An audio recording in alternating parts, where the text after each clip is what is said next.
Assalamualaikum warahmatullahi wabarakatuh. Waalaikumsalam. Sebelumnya, perkenalkan saya Resti Ardini, di mana tujuan pembuatan video ini untuk memenuhi syarat ujian sertifikat Healthy Personality. Nah, sebelumnya di sini saya udah bersama dengan rekan saya yaitu Mas Faizal. Mungkin Mas Faizal bisa memperkenalkan diri terlebih dahulu. Ya, nama saya Ahmad Faizal, Kak. Saya biasa dipanggil Faizal. Mm-mm. Kebetulan saya saat ini merupakan mahasiswa aktif. Oke. Nah, Mas Faizal gimana nih kabarnya? Kabar saya sedikit banyak cobaan ya, Kak. Dari segala kesibukan dan aktivitas begitu, Kak. Jadi sedikit tidak sehat. Oh, lagi banyak aktivitas berarti sekarang ya, Mas? Iya, Kak. Oh, BTW untuk kesibukannya sekarang apa, Mas? Oh iya, kesibukan saya sekarang ini selain aktif kuliah, saya kuliah di UGM, jurusan S2 Iya. Kecerdasan Artifisial. Kemudian saya juga bekerja dan saya aktif juga menjalankan kegiatan di komunitas, yaitu di Google Developer Group dan di Himpunan Mahasiswa Pascasarjana. Gitu, Kak. Wah, banyak kayak kegiatannya lagi kuliah tapi juga nyambil kerja gitu. Iya, Kak. Jadi Gimana banyak, nih, padat banget ya? iya, Kak, banyak kegiatan yang harus saya bagi-bagi waktunya. Hmm, Seharinya bisa tidur cuma dapat 2 jam gitu, Kak.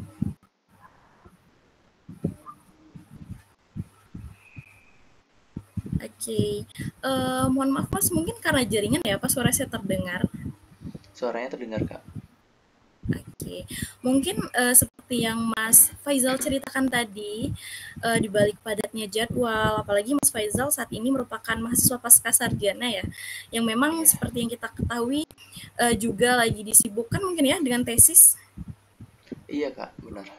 Nah iya, kemudian juga sambil kerja gitu. Nah, di balik lelahnya nih, capeknya perkuliahan, apa sih hal yang menyenangkan gitu yang menurut Mas Faizal sangat berkesan gitu?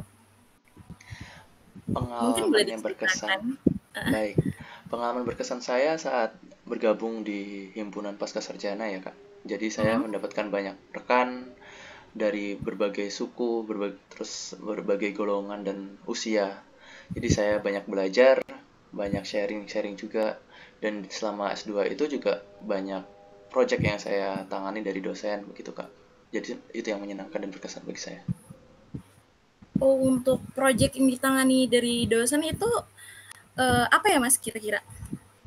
Ya, jadi project yang tangani sama dosen itu penelitian, Kak. Penelitian terkait automation access scoring yang bekerja sama dengan universitas terbuka. Lalu saya juga ikut kegiatan penelitian bersama dengan Fakultas Biologi antara Fakultas Biologi dan Fakultas FMIPA gitu. Wah, keren banget. Nah, di balik banyaknya kegiatan ya, apalagi di dalam perkuliahan juga ada himpunan, juga Mas juga aktif untuk ikut project bareng dosen gitu. Nah, hal-hal kayak gini sering nggak sih ngebuat Mas ngerasa bahwa Mas itu capek, nggak cuma capek fisik, tapi juga larinya tuh ke capek pikiran gitu. Pernah nggak sih Mas ngerasain hal-hal kayak gitu? Iya, benar, pernah. Jadi capek pikiran itu sebenarnya ketika ini, Kak, jadwal itu bentrok antara jadwal kuliah dan jadwal meeting kerja. Kemudian ada panggilan dari project dosen tersebut. Itu pernah sesekali jadwal itu bentrokan. Sehingga saya harus mengorbankan salah satu yang dimana yang saya pilih adalah yang prioritas gitu, Kak. Oh ya, apa sih yang Mas rasain nih di saat ada dua hal yang memang harus diprioritaskan, yang memang kayak menurut kita dua hal tersebut sama-sama penting nih gitu untuk dipilih, dan di saat itu Mas harus memilih salah satu kayak cerita Mas tadi. Hal apa sih yang Mas rasain saat itu? Ya, yang saya rasain adalah saya harus memilih apa sih tujuan saya. Ya, tujuan saya itu kan saya ingin mendalami ilmu pengetahuan. Saya ingin mengimplementasikan ilmu pengetahuan. Juga niat awal saya itu adalah berkuliah sambil mendalami apa yang saya pelajari. Jadi ketika saya dihadapkan dengan bentroknya jadwal, jadi saya ingat lagi apa sih tujuan saya kuliah. Jadi kuliah itu adalah menjadi prioritas bagi saya. Ketika jadwal bentrok, otomatis yang lain akan saya korbankan, baik itu saya skip ataupun saya rescheduling jadwalnya gitu. Oke, berarti di sini seperti yang saya lihat, Mas Izal ini udah tahu ya, untuk memilih suatu hal, membuat keputusan, Mas Izal sendiri melihat skala prioritas yang mana yang paling penting dan mendesak, itu yang terlebih dahulu diutamakan gitu. Nah, di balik hal ini, pernah nggak sih Mas Izal itu ngerasa bahwa Mas Izal sulit nih dalam membuat keputusan?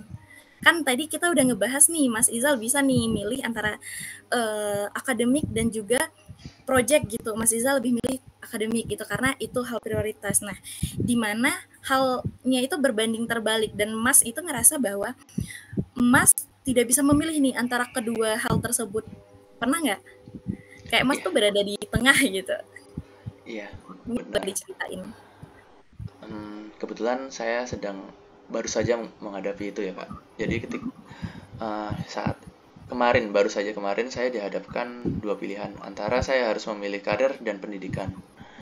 Jadi ketika saya itu diharapkan dosen pembimbing maju untuk sidang tesis, tapi di satu sisi lain ternyata ada satu kesempatan di mana karir itu juga ada di depan mata saya. Lalu saya di situ mempertimbangkan apakah kesempatan itu ada di kedepannya. Misalnya ketika karir itu ada di 1 tahun sekali di bulan ini, kemudian pendidikan sidang tesis itu kan bisa diundur ya Kak, entah itu minggu Iya. depan atau bulan depan. Nah, yang jadi titik keputusan saya adalah ketika ada kesempatan karir di depan mata saya yang itu cuman ada kesempatannya 1 tahun sekali, maka saya menjalani terlebih dahulu yang kesempatan karir tersebut Kak. Oh, Ibaratnya kalau kata orang tua, saya mencoba kesempatan itu dan tidak membuang kesempatan itu sia-sia gitu Kak. oke, bagus sekali sih Mas kalau untuk memilih skala prioritas gitu ya. Nah mungkin saya punya sedikit saran nih buat Mas yang memang dari awal cerita nih Mas Izal ini adalah seorang mahasiswa yang memang sekarang juga sedang bergelut nih dengan tesis. Di samping itu juga disibukkan dengan yang namanya organisasi di kampus, kemudian juga bekerja ya. Nah, mungkin di sini saya punya saran nih. Kalau saya lihat dari Mas, cara Mas untuk menentukan skala prioritas sudah sangat bagus ya di sini. Nah, yang kedua, Mas juga boleh coba untuk membuat suatu list kayak list kegiatan nih untuk kedepannya di hari apa Mas itu mau kemana gitu, agar tidak ada yang namanya jadwal bentrok, ataupun di sana juga Mas bisa lihat nih untuk memilih jadwal apa yang udah lebih dulu ada gitu, untuk menghindari yang namanya kebingungan gitu ya di tengah jalan. Nah yang kedua, eh, mungkin di sini Mas juga bisa lakukan strategi di mana Mas itu mencoba untuk komitmen dalam 1 minggu dulu untuk melakukan yang saya sebut tadi, membuat list tadi. Dan di balik itu juga saya juga mau kasih nasihat ini Mas, kayak nggak semua yang kita lakukan itu bisa gitu dalam sekali waktu, dan memang benar seperti yang Mas lakukan, memang ada beberapa hal yang harus kita korbankan juga gitu. Dan juga mungkin dari saya, dengan banyaknya jadwal Mas juga jangan lupa untuk tetap menjaga kesehatan tentunya. Dan yang terakhir mungkin Mas bisa self reward, kan gak salah ya Mas untuk self reward, karena juga kita udah melakukan suatu hal yang terbaik untuk diri kita sendiri, kita udah mengorbankan banyak hal juga gitu untuk kita, dan please kita peduli sama kejiwaan kita, sama diri kita sendiri. Mungkin itu aja sih. Atau dari Mas Izal ada hal lain gitu yang mau diceritain atau ditanyakan mungkin? Hmm, baik. dari saya belum ada sih Kak. Udah Oh, sangat cukup nasihatnya dan saya sudah lega. oke. Mungkin di sini saya juga mengucapkan terima kasih banyak gitu kepada Mas Faizal, di mana sudah menyempatkan waktu untuk bersedia gitu menjadi responden saya gitu ya pada hari ini untuk membantu saya dalam praktik pembuatan video ujian sertifikasi tentunya. Mungkin Siap. ya mungkin dari saya Mas, saya ucapkan assalamualaikum warahmatullahi wabarakatuh. Waalaikumsalam warahmatullahi wabarakatuh. Terima kasih Kak.